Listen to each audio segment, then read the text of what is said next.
وملائكته يصلون على النبي يا أيها الذين آمنوا صلوا عليه وسلموا تسليما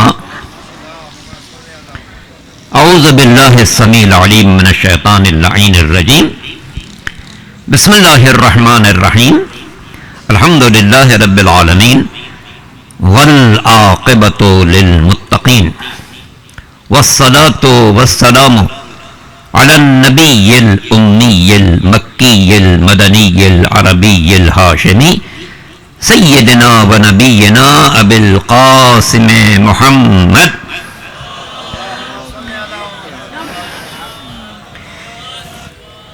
وآله الطيبين الطاهرين المعصومين المظلومين الغر الميامين الذين أذهب الله عنهم الرجس وطهرهم تطهيرا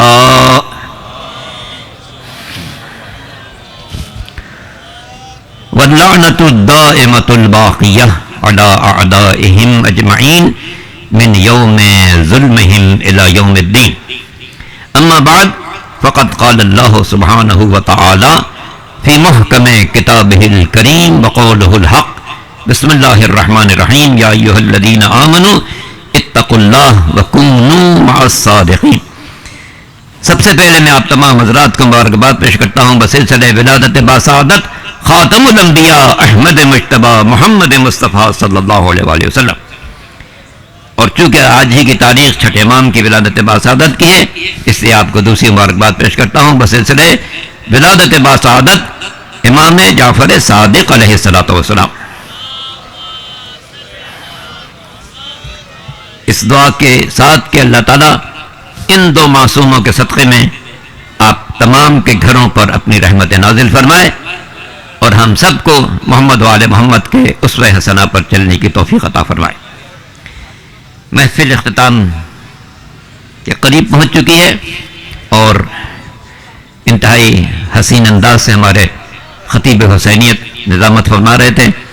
علماء کرام نے بھی انتہائی اختصار سے کام لیا ہے تو مجھے زیادہ طویل تقریر نہیں کرنی چاہیے تاکہ یہ نہ ہو کہ صاحب باقی لوگوں نے تو رحم فرمایا اور مولانا صاحب نے کچھ زیادہ ہی وقت لے لیا.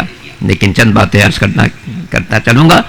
پہلی بات تو یہ کہ ہمارے تجمل عابدی صاحب کو اللہ تعالیٰ صحت و عافیت کے ساتھ طویل زندگی عطا فرمائے جو ہر سال بڑے ذوق کے ساتھ جذبے کے ساتھ اخلاص کے ساتھ اس محفل کا انعقاد کرتے ہیں چاہے ملک سے باہر رہیں تب بھی اس محفل کے لیے خاص طور پر تشریف لاتے ہیں.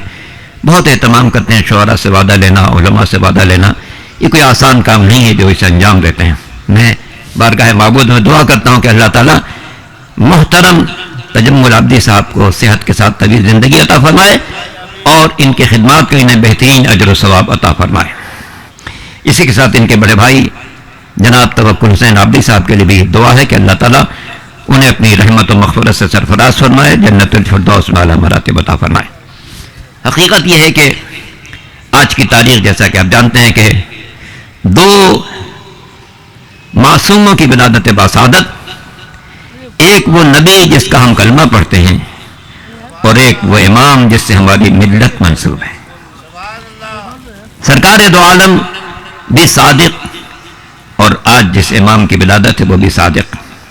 اور یہ بات سب جانتے ہیں کہ سرکار دو عالم کی صداقت کا کلمہ ان لوگوں نے بھی پڑھا جنہوں نے ان کی نبوت کا کلمہ نہیں پڑھا ہے. اسی طرح امام جعفر صادق کی صداقت کا کلمہ بھی ان لوگوں نے بھی پڑھا جنہوں نے ان کی امامت کا کلمہ نہیں پڑھا.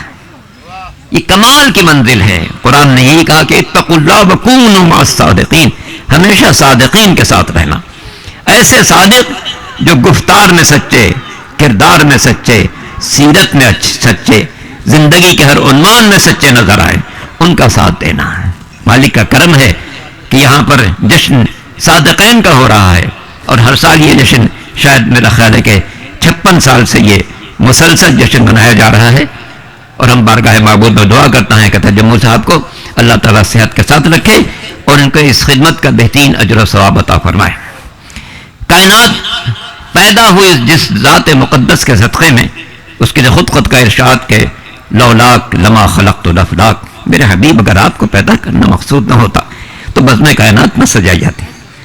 گویا مالک دو جہاں بتا رہا ہے، اے میرے حبیب، آپ کو پیدا کرنا مقصود نہ ہوتا تو دریا ہوتے نہ ان کی روانی ہوتی، نہ سمندر ہوتے نہ ان کی طغیانی ہوتی، نہ آفتاب ہوتا نہ اس کی تمازت ہوتی، نہ ماہتاب ہوتا نہ اس کی خنکی ہوتی، نہ ستارے ہوتے نہ ان کی چمک ہوتی، نہ پھول ہوتے نہ ان کی مہک ہوتی، نہ پھل ہوتے نہ ان کی مٹھاس ہوتی، نہ سبزہ ہوتا نہ شادابی ہوتی، کائنات میں کوئی روشنی نہ ہوتی اگر روشنی مصطفیٰ مقصود نہ ہوتی۔ شاعر نے سچ کہا، نازاں ہیں ہم کہ ہم کو در مصطفیٰ ملا، نازاں ہیں ہم کہ ہم کو در مصطفیٰ ملا، اس در سے ہم کو خود کا رستہ کھلا ملا۔ تو مالک کا کرم ہے کہ اس نے اس ذات مقدس سے وابستہ کیا۔ کبھی غور کیجئے گا، 1,24,000 پیغمبروں میں اللہ کا محبوب ایک ہے، محبوب ایک ہے، اور وہ ایسا محبوب کہ مالک دو جہاں نے اس کائنات کو سجایا تو اسی محبوب کے صدقے میں سجایا۔ کچھ بھی نہ ہوتا اس کائنات میں اگر نور مصطفیٰ کو پیدا کرنا مقصود نہ ہوتا۔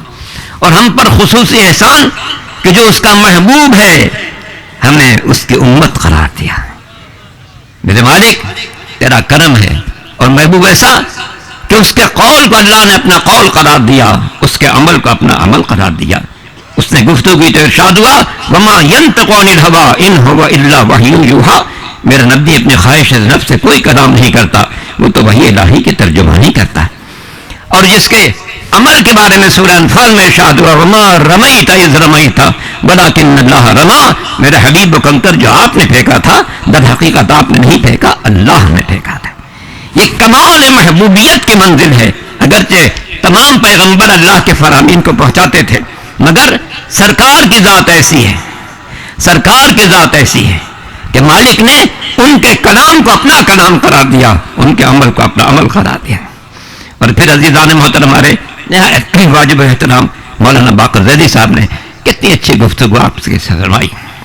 حقیقت یہ ہے کہ علم کے چراغ جو روشن ہوئے ہیں مولا کائنات کے بعد، زمانے کے تغیرات سے گزرنے کے بعد علم کے جو چراغ روشن ہوئے وہ چھٹے امام حضرت جعفر صادق علیہ الصلوۃ والسلام کے زمانے میں۔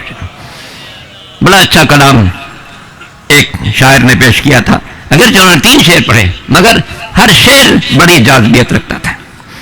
وقار آل پیغمبر امام جعفر صادق، امام جعفر صادق کا دور ایک غیر معمولی دور ہے۔ بنی امیہ کا دور ختم ہو رہا تھا، بنی عباس ان سے الجھے ہوئے تھے۔ اس وقفے کو امام نے علم کی پرورش کے لیے استعمال کیا۔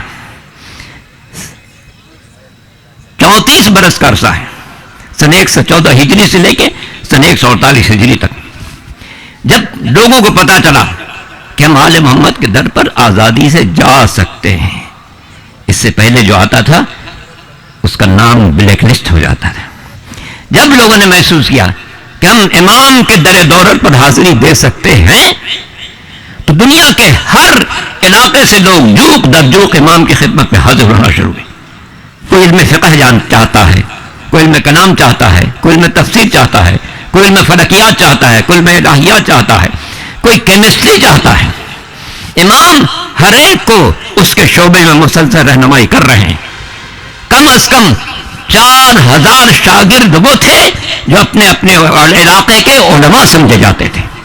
جب یہ علماء اپنے اپنے علاقوں میں آتے تھے، ان سے کوئی پوچھتا تھا کہ تم علم کی نادر باتیں کہاں سے لے کر آئے ہو، تو ہر زبان پر ہوتا تھا قال الامام جعفر صادق، یہ بات ہم سے جعفر صادق نے کہی ہے۔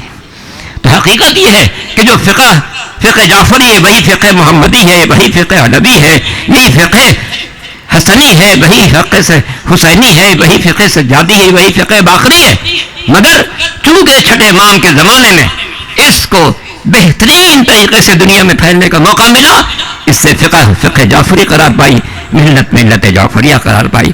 اللہ کا ہم سب پر احسان ہے کہ اس نے ہمیں آل محمد کے در سے وابستہ قرار دیا۔ آئیے ان دونوں معصوموں کے حوالے سے رب کی بارگاہ میں التجا کرتے ہیں، اے پالنے والے تجھے محمد مصطفیٰ کا واسطہ، علی مرتضیٰ کا واسطہ، خاتون جنت کا واسطہ، حسن مجتبیٰ کا واسطہ، حسین شہید کربلا کا واسطہ، اس جشن کو اپنی بارگاہ میں منظور فرما۔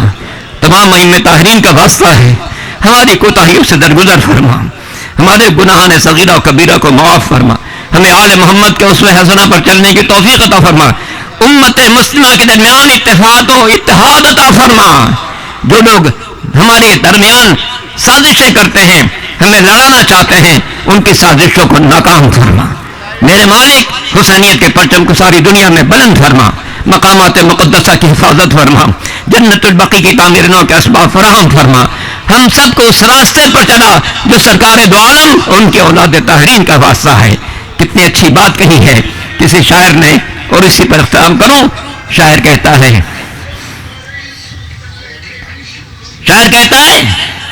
پیغمبر کو مخاطب کر کے کہ تیری معراج کہ تو لوح و قلم تک پہنچا، اللہ کے رسول تیری معراج کہ تو لوح و قلم تک پہنچا، میری معراج کہ میں تیرے قدم تک پہنچا۔ والسلام علیکم ورحمۃ اللہ وبرکاتہ۔